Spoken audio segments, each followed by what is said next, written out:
太子，下人一早开门发现了这个。你是何人？秦柔为何在你手上？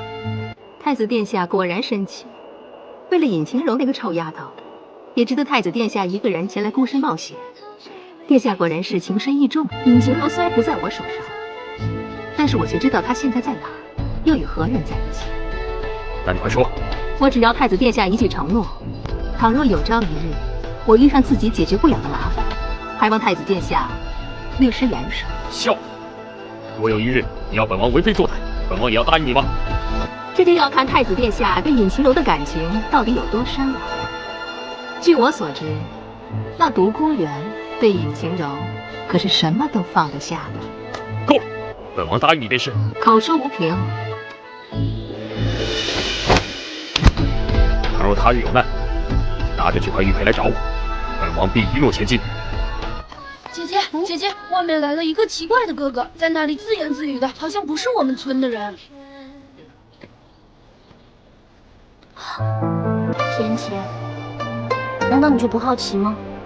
我为什么会知道他们只是中毒，而不是被诅咒了呢？我为什么会知道那些方法来净化水源？我到底是从哪里来的？为何从天而降？你就不好奇吗？若是在以前，你的身世对我来说是很重要的，但从今以后，我不会再想知道，因为你就是你。因为在你出现之前5年多的日子里，我一直纠结于过去的情感之中，难以自拔。可自从遇到了你，我发现我生活中每一天都是不同的，每一天都对未来充满了期待，生活也变得丰富多彩。你就是原本的丧王妃，你就是现在的太子妃。晴柔，我希望你也能给自己一次机会，听听自己心里的声音之后再做决定。这个你拿着，倘若你愿意与我一同回去，明早就把它挂在你屋子前面的树上。倘若你不愿意，那就扔了吧。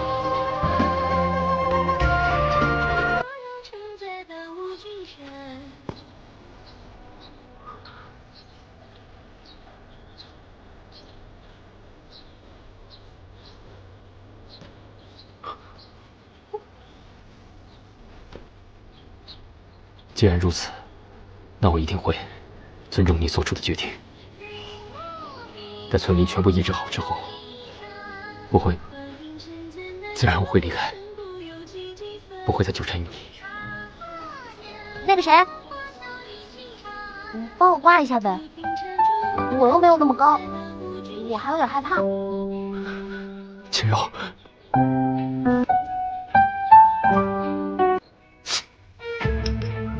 气死我了！老娘做了这么多事，居然让你们破镜重圆了。要不是老娘告诉谢延琪你的下落，你哪有机会回到王府啊？还当上了什么太子妃，也不说给老娘办个好人卡什么的，那就看你有没有那个命享受了。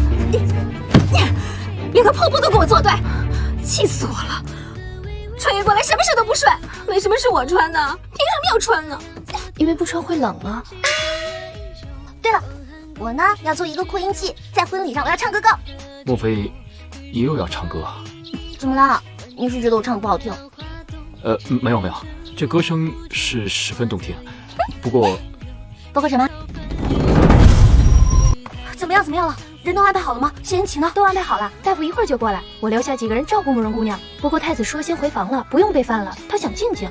静静？哼，我还想闹闹呢。对了，你说那个女孩叫慕容一语对吗？你是不是认识她？我就是听府上的老人说过几句。这个姑娘呢叫慕容一语，和咱们的太子殿下从小便是青梅竹马。可是皇后呢却一直不喜欢慕容家，也就牵连了对慕容一语的看法。但是太子也很喜欢，而皇上呢也是支持的，还为他俩定了婚约呢。可是后来慕容家从上到下都频频获罪，男的呢发配到边疆，女的呢都被逐出京城。就在被放逐的路上，听说慕容大小姐突然就消失了，太子爷发了疯的去找，也没有找到。